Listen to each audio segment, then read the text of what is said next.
본 방송에서 제공하는 보험 정보는 투자 판단에 대한 조언입니다. 보험, 펀드 등의 가입은 투자자 자신의 판단과 책임에 따라 그 결과가 투자자 본인에게 귀속됨을 양지하시기 바랍니다.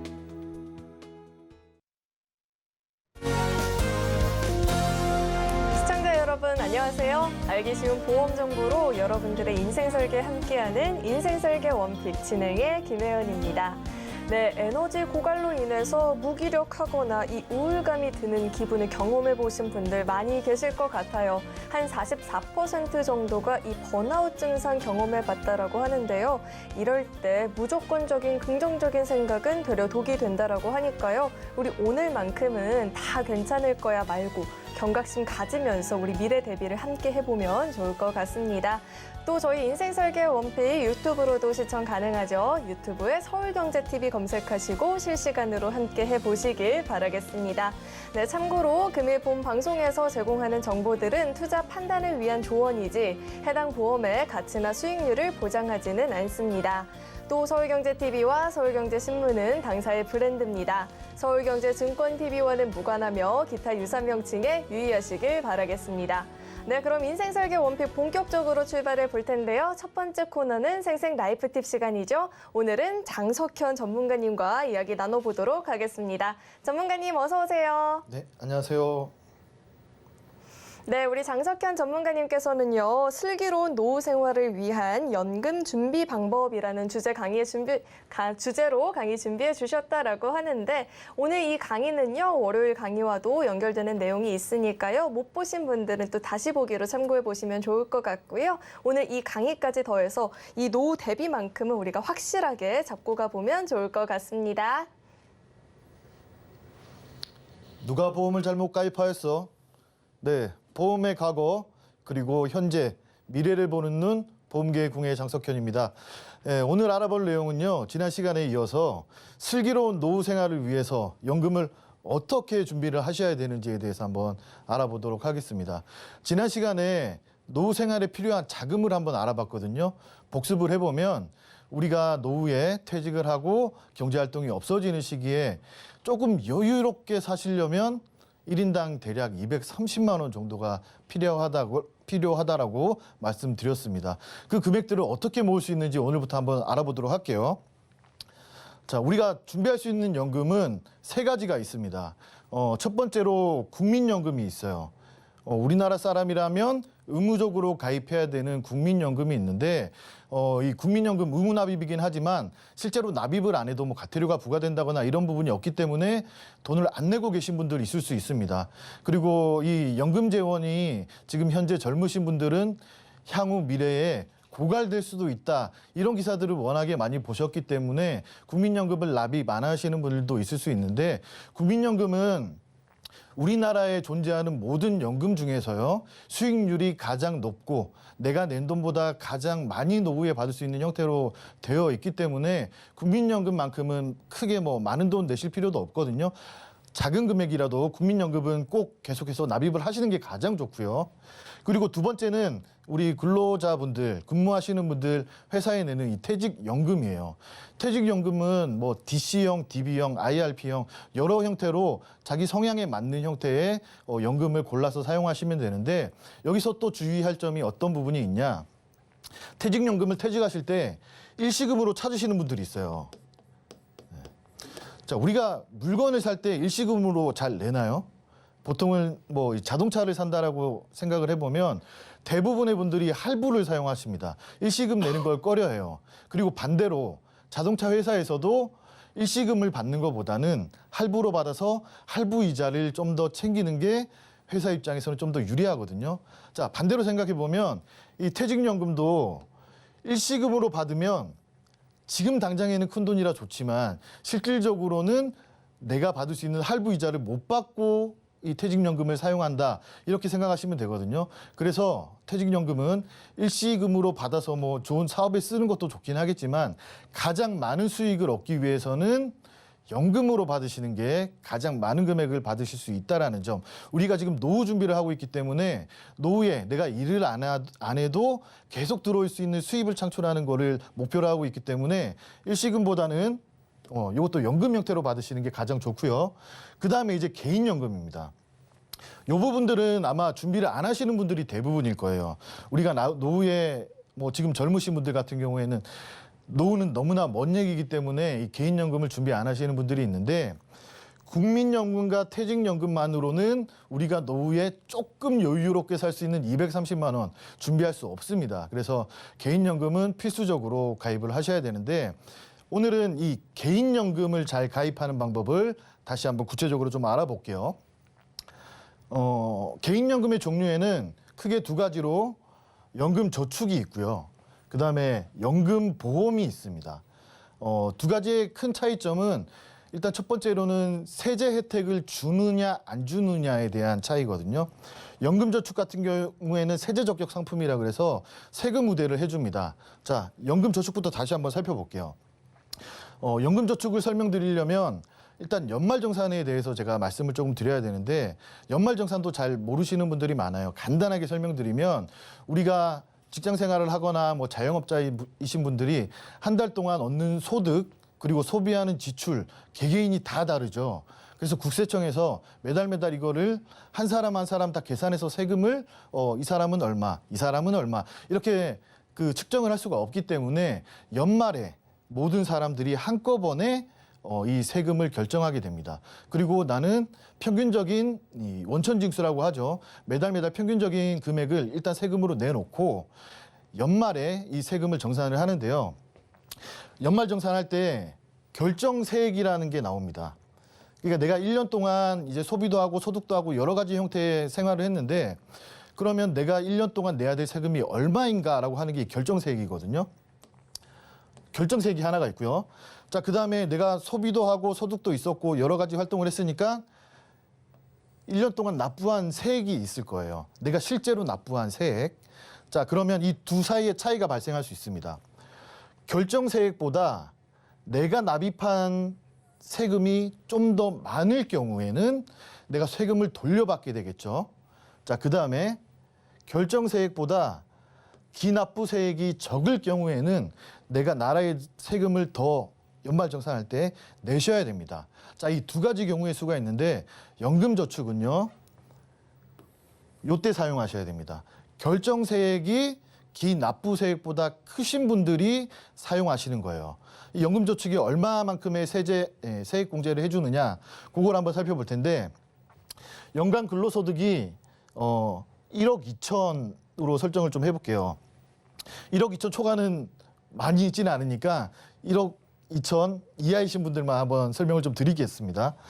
일단 연간 한도가 400만 원이에요. 그래서 연금저축 가입하신 분들이 아마 매달 34만 원 정도 내시는 분들이 있을 거예요.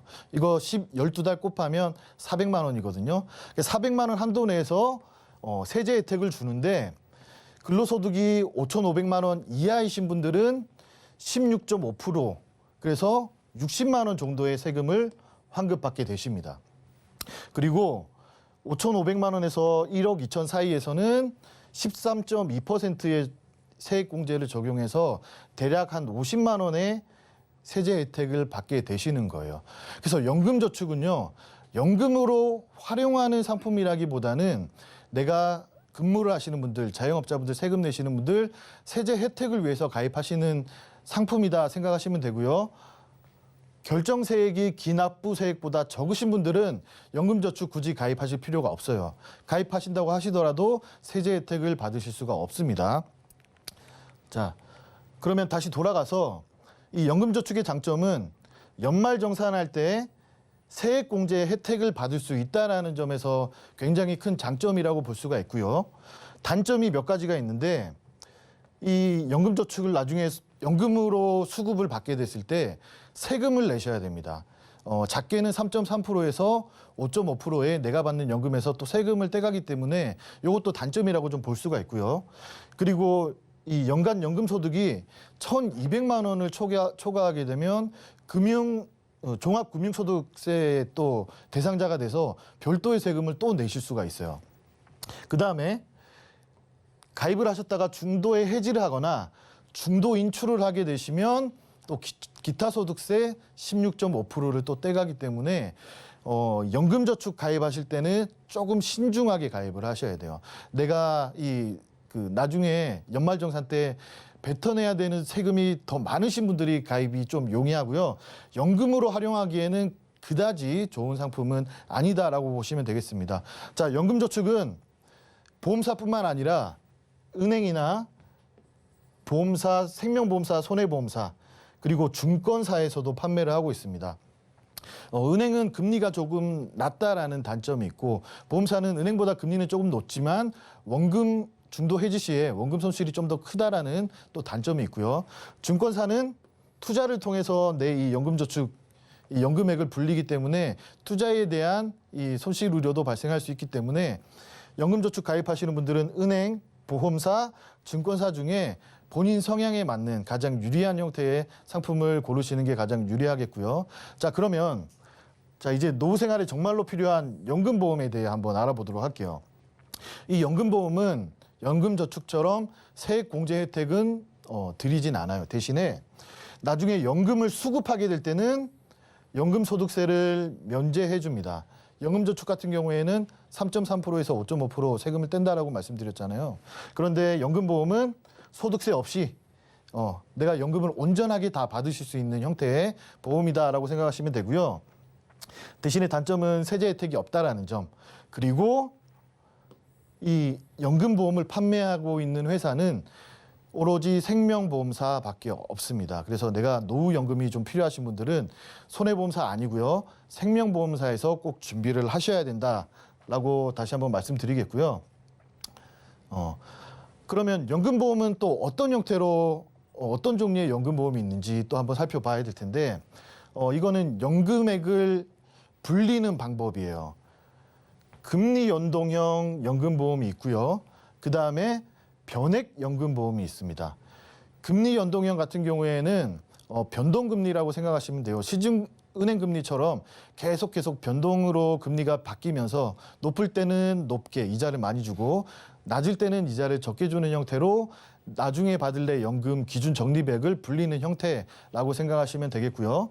이 변액연금 같은 경우에는 내가 보험료를 내면 그중에 일부를 채권이나 주식이나 펀드에 투자를 해서 내 연금 기준 적립액을 불려주는 형태입니다. 투자를 하다 보니까 이 변액연금은 당연히 마이너스 수익률이 날 수도 있기 때문에 원금에 대한 이 손실이 분명히 발생할 수 있다라는 점 분명히 있고요. 자, 금리 연동형은 금리가 낮지만 그래도 안정적으로 운영할 수 있는 형태고요. 변액연금보험은 수익률이 크게 날 수 있지만 반대로 마이너스 수익률이 날 수도 있다라는 요 두 가지 이 연금 형태가 있다라고 말씀드리겠고요. 그리고 여기서 이제 더 중요한 부분이에요. 연금을 지급하는 형태가 또 두 가지가 있는데요. 열심히 금리 연동형이든 변액 형태든 열심히 돈을 모아서 내 연금 적립액을 쌓아놨는데 이 연금 적립된 돈을 나한테 어떻게 주는지가 중요하거든요. 그게 경험 생명표에 의한 연금 지급이 있고요. 그다음에 실적 배당형 연금 지급이라는 게 있습니다. 일단 경험 생명표에 의한 연금 지급을 살펴보면 용어부터 좀 생소하죠. 경험 생명표라고 하는 게 좀 생소하실 텐데 이게 뭐냐면 생명보험사나 공제보험사에서 실제로 가입돼 있는 그 보험 가입자들이 얼마 몇 세에 사망하는지 요거를 실제 수치로 경험치 수치로 나타낸 게 경험 생명표라고 보시면 되겠습니다. 이 경험 생명표는 3년에서 5년 주기로 변동되는데 변동될 때마다 어떻게 될까요? 우리가 지금 수명이 점점 늘고 있기 때문에 경험 생명표 상의 이 기대 수명은 점점 앞으로 늘어날 거라고 생각하시면 되겠습니다. 자, 그러면 이 경험 생명표에 의한 연금 지급은 어떻게 되냐? 내가 60세까지 60세까지 뭐 금리 연동형이든 변액 형태든 이 돈을 굴려서 잘 적립해서 1억이라는 돈을 모아놨다라고 가정을 한번 해볼게요. 근데 지금 현재 경험 생명표가 남성분들은 83.7세가 이제 기대 수명으로 보고 있고요. 여성분들 같은 경우에는 87세를 기준으로 보고 있어요. 그래서 보험사에서는 이 경험 생명표에 의한 연금은 총 1억을 모아놨는데 이 1억을 어떤 기준으로 지급을 하느냐. 경험생명표 여성분들 같은 경우에는 87세를 기준으로 보는 거예요. 자, 60세이신 분이 1억을 모았고 60세부터 이제 연금을 받아야 되는데 60세부터 87세까지 27년 동안 이 1억을 나눠서 지급을 한다라고 보시면 되겠습니다. 자, 그러면 경험생명표가 뒤로 점점 늘어나서 이 기대 수명이 90세나 100세가 되면 나눠야 되는 기간이 더 길어지기 때문에 모아놓은 돈보다 이제 연금으로 받을 수 있는 액수가 훨씬 더 적어지겠죠. 그래서 연금 가입하실 때는 경험생명표가 바뀌기 전에 미리 가입을 하셔야지 내가 받을 수 있는 연금이 더 커진다라고 하는 얘기가 바로 이런 형태의 연금 지급이기 때문입니다. 자, 두 번째로는 실적 배당형 연금 지급이 있어요. 이거는 연금 개시 시점까지 연금 적립액에 이 상품마다 정해져 있는 지급률을 곱해서 지급을 합니다. 똑같이 60세에 1억을 모았습니다. 자, 그리고 70세에 연금을 개시하게 되면 상품마다 차이는 있지만 4%의 이 지급률을 적용하는 상품이라고 치면 1억의 4%를 매년 지급을 하게 돼 있어요. 자, 그래서 이 두 가지를 살펴보면 경험생명표, 그러니까 앞으로 나중에 가입하면 가입할수록 불리한 형태의 보험이 하나가 있고, 그 다음에 그런 거랑 상관없이 이 상품마다 정해져 있는 지급률에 의해서 지급되는 이런 형태의 연금이 또 있습니다. 자, 그러면 종합해서 제가 이 그림으로 좀 설명을 드릴게요. 자, 여기가 이율이라고 볼게요. 그리고 여기는 기간이라고 가정을 했을 때, 자, 금리 연동형 같은 경우에는 이런 형태의 그래프가 그려집니다. 기간이 지나면서 금리가 조금씩 변동되기 때문에 왔다 갔다 낮아졌다 높아졌다. 근데 장기간으로 봤을 때는 저금리 기조가 유지될 거기 때문에 점점 내려가는 구조라고 보실 수가 있어요. 이런 게 금리 연동형이고요. 그 다음에 변액 상품 같은 경우에는 수익률에 따라서 연금 적립액을 따지기 때문에 수익률이 이렇게 물결을 그리면서 나타나겠죠. 자, 이런 형태로 적립금을 쌓아간다라고 생각하시면 되겠습니다. 자, 여기서 이제 내가 70세에 연금을 지급받았을 때 여기까지 돈을 모아놨겠죠. 네.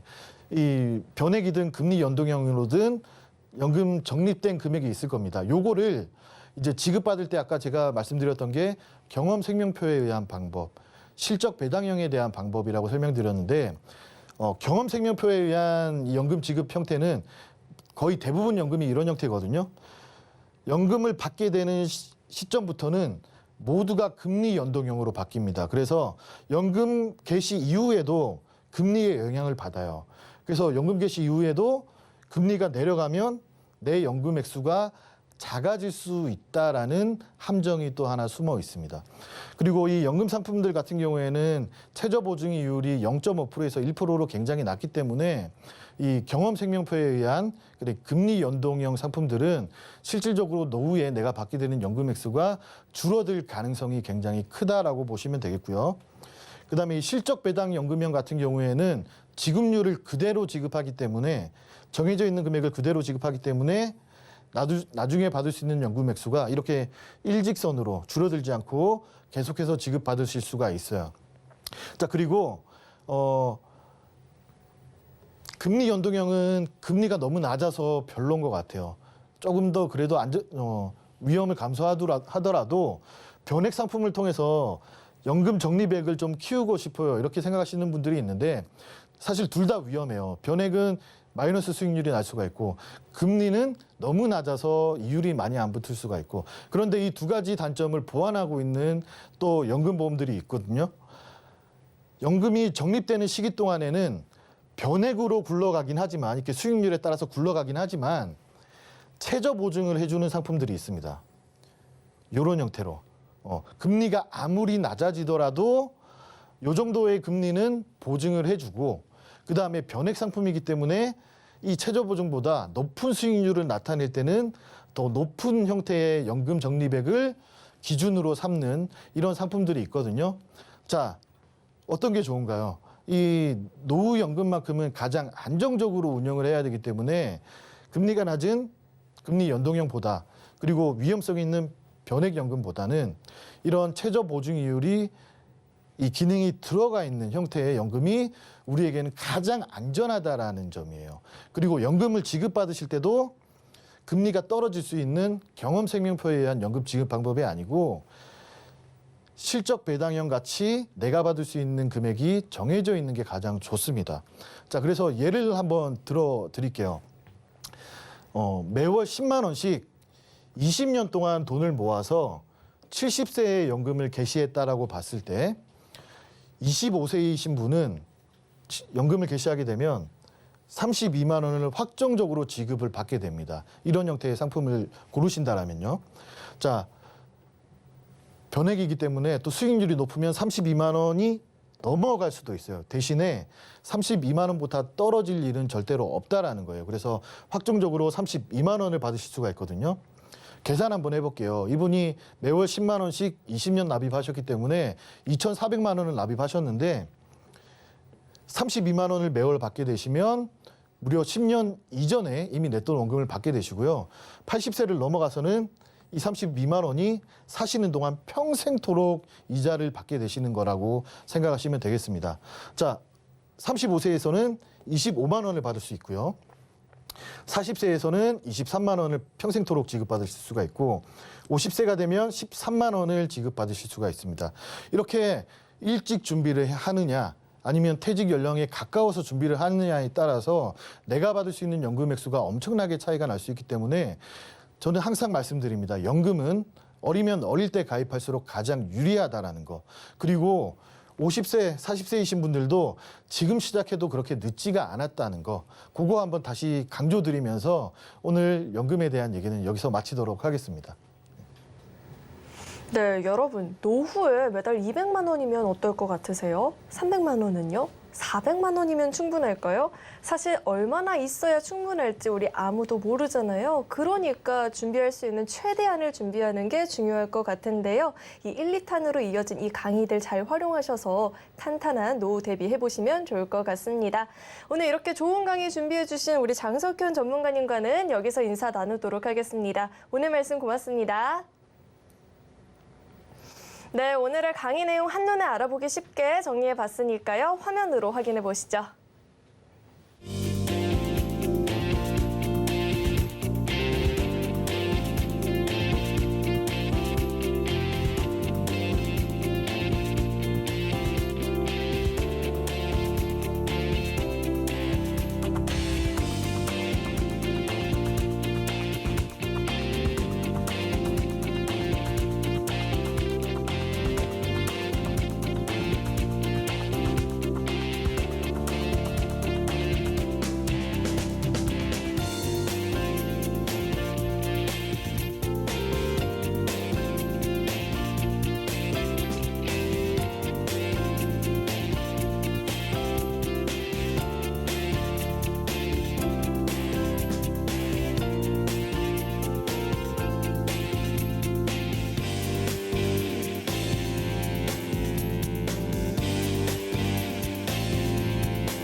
인생 설계에 있어서 무엇보다 중요한 건 현명한 선택이 되겠죠. 오늘 그 선택에 도움을 주실 두 분 자리에 모셔봤습니다. 우리 김태현 전문가님 그리고 장성재 전문가님 자리에 나와 계십니다. 두 분 어서 오세요.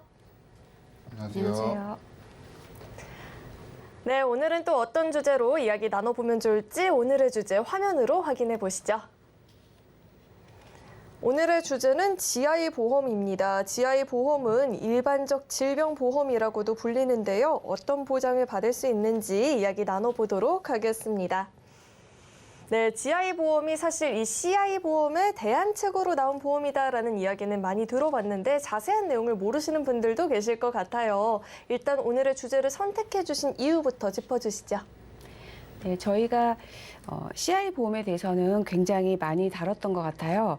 단점을 주로 많이 설명을 드렸는데 이 CI 보험이 나쁜 보험이라기보다는 원래 상품이 가지고 있는 특징을 보험 소비자에게 너무 부풀려서 판매를 하다 보니 여러 가지 문제가 생기고 민원이 증가했다라고 볼 수 있습니다. 이제는 대부분의 시청자님들께서 CI 보험의 단점을 인지하고 계시다 보니 현재는 CI 중심 보험에 신규 가입이 많이 줄어든 상태예요. 그래서 보험사에서 꺼내든 카드가 바로 GI 보험입니다. CI 보험의 치명적인 단점이었던 보장의 범위를 좀 더 넓게 구성해서 질병에 걸리신 분들이 좀 더 쉽게 보상을 받을 수 있도록 개선한 상품이라고 볼 수 있습니다. CI 보험 제가 아까 나쁜 보험은 아니라고 말씀드렸죠. GI 보험도 나쁜 보험은 아니지만 CI 보험과 마찬가지로 원래 상품의 특징보다는 더 부풀려져 판매가 되고 있어서 주의가 좀 필요하거든요. 그래서 GI 보험에 대한 내용을 정확히 인지하실 수 있도록 이번 주제로 선정해 보았습니다. 네, CI 보험에서 보장 범위가 확대가 된 보험이다라고 하니까 굉장히 궁금한데요. 그럼 구체적인 사례까지 짚어주시죠. 네, 49세 남성분이고요. 50대가 가까워지다 보니 아무래도 예전에 비해 건강에 대한 염려를 하시게 되었다고 합니다. 오래전에 가입된 보험으론 다소 부족하다 싶어 작년에 지인 소개로 알게 된 설계사분을 통해서 종신보험을 가입했다고 해요.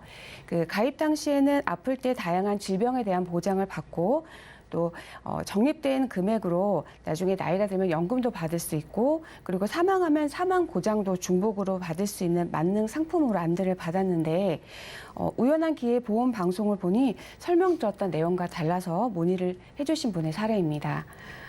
기존에 가입되어 있는 내용을 한번 보면요. 우선 2021년도에 가입한 A생명보험사의 GI 종신보험입니다.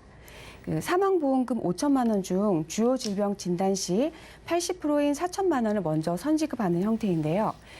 주요 질병은 CI의 중대한이 빠진 암, 뇌출혈, 급성 심근경색증 등으로 CI보다는 보장 범위는 넓지만 이 중 최초 1회만 지급되는 것은 동일합니다. 또한 암 보장의 경우에는 전립선, 초기 유방암 같은 생식기암과 또 최근 발병률이 급증하고 있는 대장 전막내암이 소외암으로 분류가 돼서 일반암의 20%인 800만 원까지만 보장이 되고 있습니다. 일반암과 비교한다면 너무 작은 보장이라고 볼 수 있겠죠. 그리고 주목할 점은 납입 면제가 적용되는 암은 일반암으로 국한되어 있다는 것입니다. 여기서 납입 면제란 보험사에서 정한 보험료를 납입하기 어려운 상태가 되었을 경우 보험료의 납입을 면제받는 기능입니다. 예를 들어 20년 납 100세 만기 상품을 가입했는데 납입한 지 10년이 되었을 때 암 진단을 받으면 남은 납입 기간인 10년 동안 납부할 보험료를 면제해주고 100세까지 보험은 그대로 유지시켜주는 기능인 거죠. 쉽게 말하면 보험료를 안 내고 평생 보장을 받게 해주는 겁니다. 경제적으로 굉장히 큰 도움이 되는 기능인데요. GI 보험의 경우에는 생식기 암이나 대장 전막내암이 일반암에서 제외되다 보니 해당 진단을 받아도 납부하기로 한 기간까지 보험료를 계속 내야 하는 거죠. 또 이대혈관 질환 보장도 최종 단계에서 받을 수 있는 뇌출혈, 급성 심근경색증으로 구성되어 보장 범위가 협소할 뿐만 아니라 또 암으로 먼저 보장을 받게 되면 이대 진단비에 대한 보장은 받을 수가 없게 됩니다. 이 이외에도 특약으로 가입된 걸 보면요. 암 진단 2천만 원, 또 수술 보장 300만 원은 3년 갱신형으로 구성이 돼 있어요. 이것은 이제 보상을 받을 때까지 상승하는 보험료를 평생 납부해야 되는 부분이거든요. 이러한 부족한 보장임에도 불구하고 기본적으로 사망을 보장하는 종신보험 특성상 보험료는 무려 34만 567원을 내고 계신데요. 현재 부족한 보장을 채우기 원하는 의뢰인분의 목적과는 맞지 않는 상품이라고 볼 수 있습니다. 그리고 두 번째로는 2005년도 비손해보험에 암보험을 가입해 주셨는데요. 내용을 보면 고해감 4천만 원, 일반암 4천만 원, 또 소해감 800만 원으로 비갱신형 상품으로 돼 있고 월 보험료가 39,400원에 80세까지 보장이 됩니다.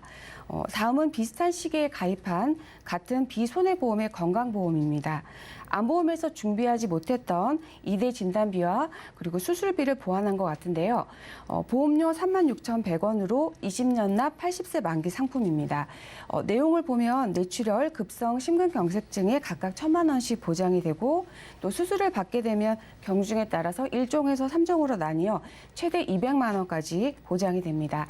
또한 아프거나 다쳤을 때 병원에 입원하면 4일부터 2만 원씩 받을 수 있는 입원비도 준비가 되어 있습니다. 마지막으로 시손해보험의 실손의료보험입니다. 예전에 가입된 실손의료보험을 3세대 실손으로 리모델링 하신 것 같아요.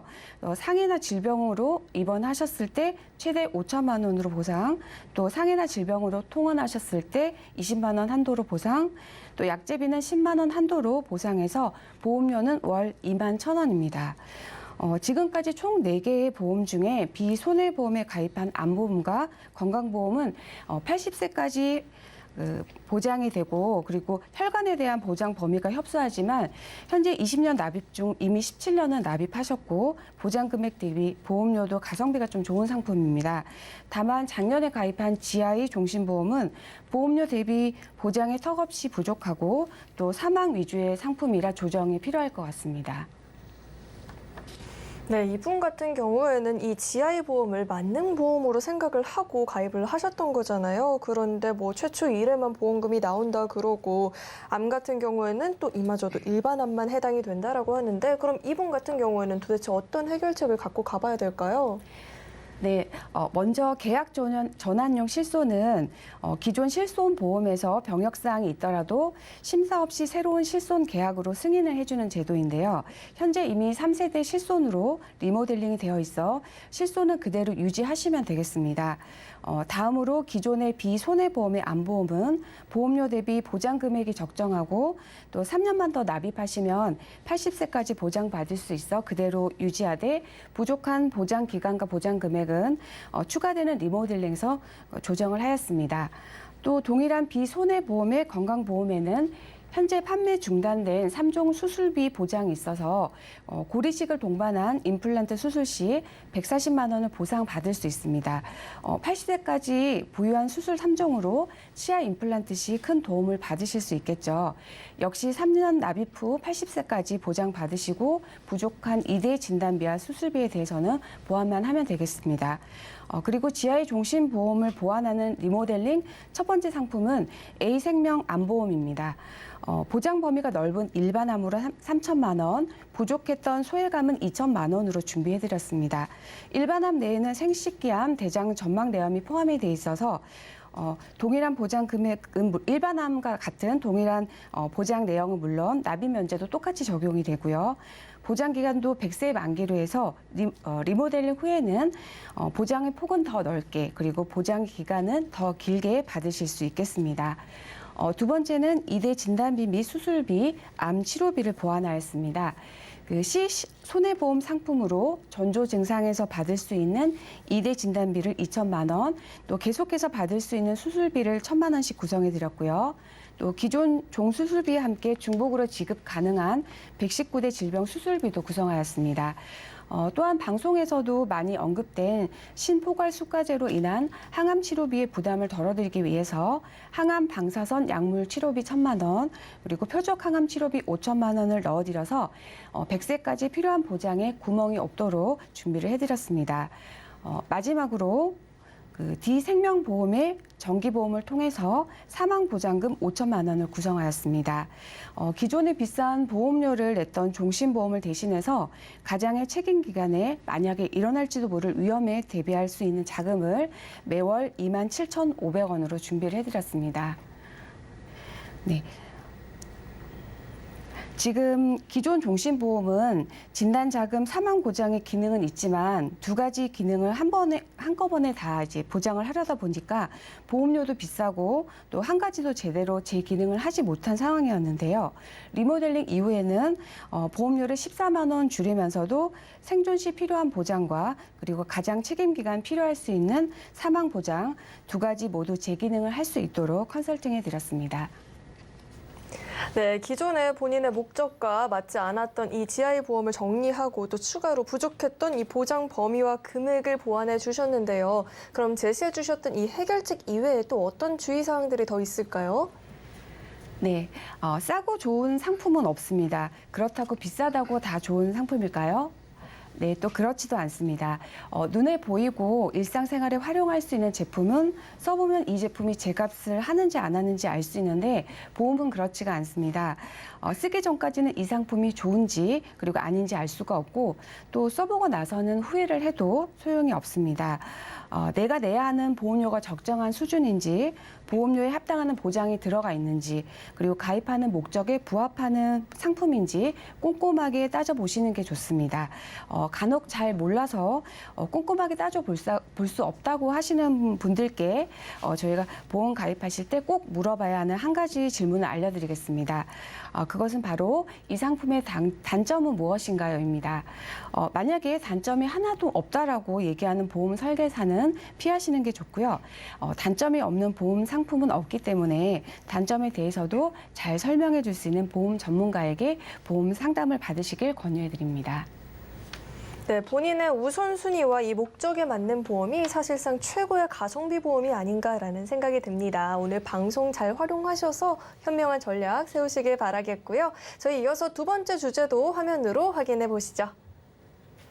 네, 두 번째 주제는 어린이 보험입니다. 어린이 보험에 대한 얘기는 사실 그동안 정말 많이 해왔었는데요. 어린이 보험의 구체적인 전략 함께 세워보도록 하겠습니다. 네, 어린이 보험은 사실 가입이 가능한 2030 포함해서 자녀를 둔 부모님 또 손주를 두신 어르신 분들까지도 다 관심을 갖고 있잖아요. 이 보험 주제로 선택해 주신 이유 어디에 있을까요? 네, 보험에는 여러 가지 종류가 많습니다. 종합보험, 암보험, 그리고 치매보험 등 굉장히 많은 보험들이 있는데요. 나이가 어리신 분들이 가입할 수 있는 어린이 보험이란 것도 있습니다. 말 그대로 어린이 보험이다 보니 어린이들만 가입하는 줄 알고 어린이 보험 가입할 수 있는 나이에도 일반 보험으로 가입하시고 계시는 분들이 굉장히 많습니다. 그래서 어린이 보험은 몇 살까지 가입 가능한지 그리고 어린이 보험이 왜 좋은지에 대해 말씀드리기 위해 이 주제를 선정하게 되었습니다. 네, 궁금해서 이야기를 참을 수가 없네요. 구체적인 사례도 함께 짚어주시죠. 네, 두 딸을 둔 어머니가 주신 사연인데요. 예전에 우연히 알게 된 설계사분께 첫째 딸 보험을 가입하셨고 둘째 딸은 첫째 딸 설계해 주신 분이 몇 달 뒤 그만두셔가지고 소개를 받아서 가입을 하셨다고 했습니다. 알아서 잘 가입을 해주셨겠지 하고 믿었고 맡겼는데 이번에 보험을 조금 아는 친구가 가입한 내용을 보니 문제가 많다라고 하셔가지고 문의를 주셨고요. 자녀분 나이는 10살, 8살이라고 하셨습니다. 그래서 두 딸 보험 모두 다 문의를 해주신 사연입니다. 가입하신 내용 그러면은 한번 같이 살펴보게 되면요. 먼저 M손해보험사에서 가입을 하셨고요. 암진단비 5천만 원, 갱신으로 준비하셨고요. 유사암 진단비 1,000만 원, 뇌혈관 허혈성 심장질환 진단비 1,000만 원, 이 두 가지 담보 모두 갱신으로 준비를 하셨습니다. 그리고 질병수술비 30만 원, 상해수술비 100만 원, 입원 일당 각각 3만 원씩 가입하셨고요. 질병상해, 그리고 상해우유장애 1억, 그리고 실손의료비 가입하셨고요. 납입보험료는 83,200원을 납입하고 계셨고 20년 납 100세 만기로 준비를 하셨습니다. 첫째 따님 같은 경우에는 먼저 암진단비, 유사암 진단비, 뇌혈관 질환 진단비, 허혈성 심장질환 진단비가 갱신형으로 준비되어 있고 나머지 실손을 제외한 특약들이 비갱신으로 구성되어 있는 걸 볼 수가 있는데요. 암, 뇌, 심장 특약이 가장 비싼 특약들로 들어가는데 이 부분이 갱신형으로 구성이 되어 있다는 게 첫 번째 문제점이라고 말씀드릴 수가 있고요. 그리고 두 번째로는 부분 특약들이 첫 번째 문제점 조금만 더 보강해 드릴게요. 그리고 요 갱신형 특약들이 들어가 있는 부분이 20년 갱신으로 구성이 되어 있는데 20년 뒤에도 보험료가 내고요. 그 20년 뒤에도 또 보험료를 납입을 해야 됩니다. 보통 부모님들이 자녀분들이 성인이 됐을 때 완납한 보험을 선물로 주고 싶어 하는 경우가 되게 많은데요. 이 경우 같은 경우에는 자녀분들이 성인이 돼서도 계속 살아생전 계속 보험료를 내야 된다는 문제점이 있고요. 두 번째 문제점으로는 암, 뇌, 심장 보장 범위를 보면은 보장 범위는 잘 가입하셨다라고 말씀드릴 수 있는데요. 하지만 납입하시는 보험료에 대해 보장 금액이 작다라고 말씀드릴 수가 있겠습니다. 어린이 보험 같은 경우는 일반 성인 보험보다 한 보험의 진단비가 굉장히 많이 들어간다는 장점이 있습니다. 그리고 당연히 피보험자가 어리기 때문에 보험료 또한 저렴하다라는 장점이 있는데요.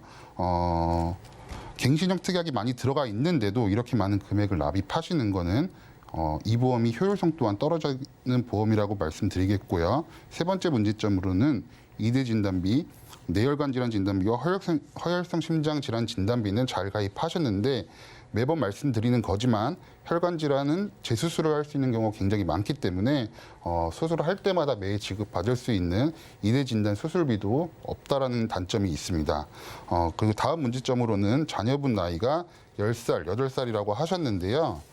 입원비 특약이 상해 질병 각각 3만 원씩 가입되어 있는 걸 볼 수가 있습니다.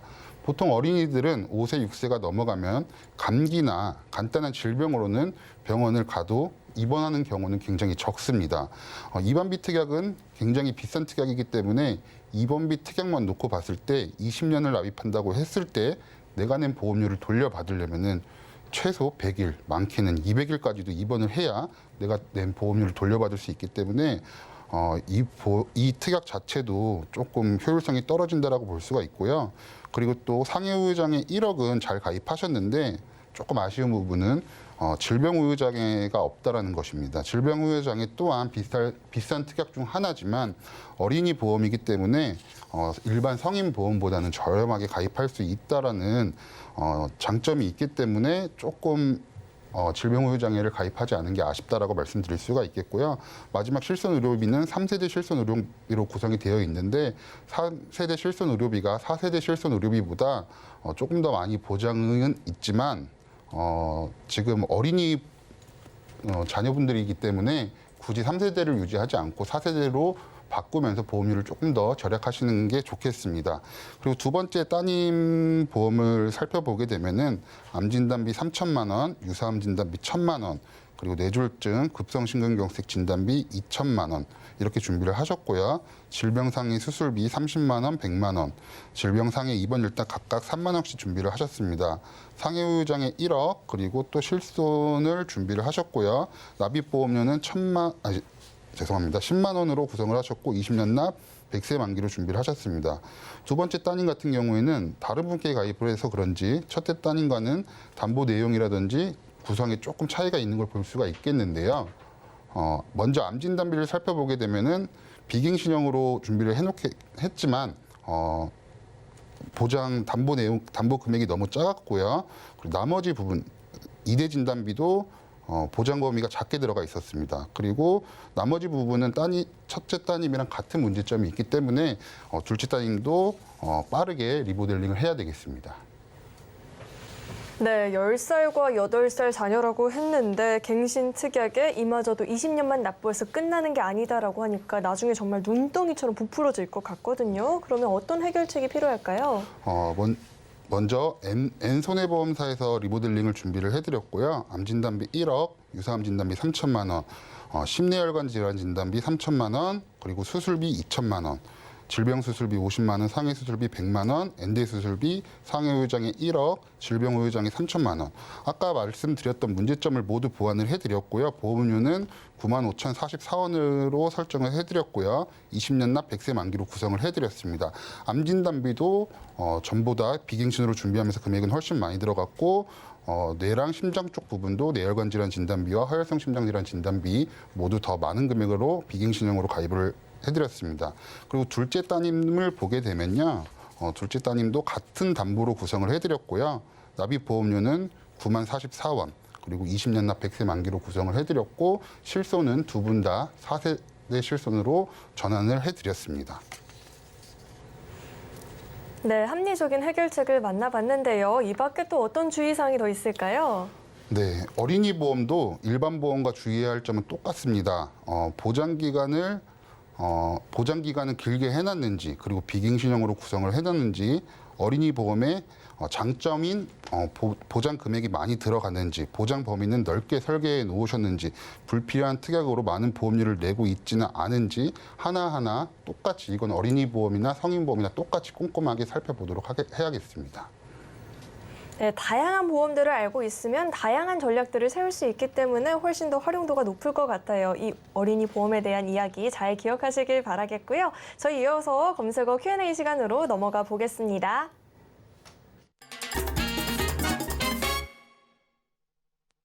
네, 현재 이 시점 가장 뜨거운 이 보험 키워드에 대한 궁금증을 스피디하게 풀어보는 시간입니다. 궁금증은요, 사망보험금을 세금 없이 수령할 수 있는 방법이 있을까요? 네. 세법에서 재산을 무상으로 이전하게 되면 상속세 또는 증여세를 내야 하는데요. 사망보험금을 수령할 때도 세금이 발생할 수 있습니다. 직접적으로 물려주는 것은 아니지만 보험은 돈을 내는 계약자와 그리고 돈을 받는 수익자가 다를 경우 재산이 무상으로 이전되는 효과가 발생할 수 있기 때문이죠. 유형별로 사망보험금의 과세 여부를 살펴보면 첫째, 계약자, 피보험자, 불입자가 모두 아버지이고 수익자가 자녀일 경우 아버지의 사망으로 자녀가 사망보험금을 수령하면 보험료를 납입한 아버지가 자녀에게 사망보험금을 상속한 것으로 보아 상속재산에 포함해서 과세가 됩니다. 두 번째로는 보험료는 아버지가 납부하고 피보험자인 어머니의 사망으로 자녀가 사망보험금을 수령한 경우 상속재산으로 보는 것이 아니라 살아계신 아버지가 자녀에게 사망보험금을 증여한 것으로 봅니다. 마지막 케이스로 피보험자가 아버지고 보험료를 납부할 수 있는 경제적인 능력이 있는 자녀가 실질적인 납부자이면서 수익자라면 사망보험금을 수령하더라도 상속이나 증여로 인한 세금이 발생하지 않습니다. 이처럼 계약자와 수익자 설정에 따른 과세 여부를 활용하면 또 사망보험금을 세금 없이 수령할 수 있기 때문에 상속세 재원 마련이 필요한 분들은 참고하시면 좋겠습니다. 네, 세금 관련한 꿀팁도 들어봤고요. 다음 궁금증은요. 이 어린이 보험을 가입할 때 확인해봐야 될 이 체크 포인트 어떤 것들이 있을까요? 네, 어린이 보험은 20살이 넘으면은 가입을 못한다라고 생각하시는 분들도 많고요. 보통 30살이 넘어가면서 또 보험에 관심이 생기면서 보험을 알아보시는 분들도 많은데요. 이렇게 말씀드리는 이유는 어린이 보험은 30살까지 가입을 할 수가 있습니다. 20살이 넘어서 가입을 못 하시는 줄 알고 있는 분들도, 그리고 30살이 넘어서 알아보다가 가입 시기를 놓치시는 분들이 굉장히 많기 때문에 30살까지 가입을 할 수 있기 때문에 꼭 놓치지 않고 가입을 하셨으면 좋겠고요. 앞에서도 말씀드렸지만 어린이 보험은 일반 성인보다 보장 금액이 많이 들어가는 장점이 있습니다. 암 진단비도 많게는 1억, 그리고 혈관 질환 진단비도 많게는 5천만 원까지도 들어가기 때문에 어린이 보험을 선택하는 것이 유리하겠고요. 그리고 그런데 회사를 두세 군데 나눠가지고 가입하면 되는 거 아니냐 이렇게 생각하실 수도 있는데 두세 군데로 나눠서 가입하게 되면은 기본 계약들도 같이 구성이 되기 때문에 더 많은 비용을 납입을 해야 되는 불편한 상황이 발생을 할 수도 있습니다. 그리고 어린이 보험은요, 납입 면제 기능이 일반 보험보다 더 확대돼서 보장을 받을 수 있고요. 어린이 보험 같은 경우에는 일반암이 아닌 유사암이 걸려도, 뇌졸중이 아닌 뇌혈관 질환 진단비만 걸려도, 그리고 급성심근경색이 아닌 화열성 심장 질환만 걸려도 납입 면제 기능이 발생하고요. 그리고 마지막으로는 면책과 감액이란 것이 있는데요. 보험은 가입하면은 90일 동안 보장을 하고 90일 뒤에는 50%만 보장하고 1년 후에는 100% 보장을 하는데 어린이 보험 같은 경우에는 가입하는 동시에 100% 보장하는 경우도 많기 때문에 어린이 보험이 더 많은 장점을 가지고 있습니다. 네, 오늘 이렇게 두 분과 함께 인생설계 원픽부터 검색어 Q&A까지 궁금증 해결을 봤는데요. 오늘 두 분과는 여기서 인사 나누도록 하겠습니다. 오늘 말씀 고맙습니다. 네, 참고로 금일 보험 방송에서 제공했던 정보들은 투자 판단을 위한 조언이지 해당 보험의 가치나 수익률을 보장하지는 않습니다. 또 서울경제TV와 서울경제신문은 당사의 브랜드입니다. 서울경제증권TV와는 무관하며 기타 유사 명칭에 유의하시길 바라겠습니다. 네, 그리고 저희 인생설계의 원픽은요, 서울경제TV 홈페이지와 또 유튜브 채널을 통해서 다시 보기가 가능하니까요. 다시 보시면서 놓쳤던 부분들까지 꼼꼼하게 챙겨가 보시길 바라겠습니다. 네, 오늘 저희가 준비한 내용은 여기까지고요. 오늘 저희 방송 끝까지 함께해 주신 여러분 고맙습니다.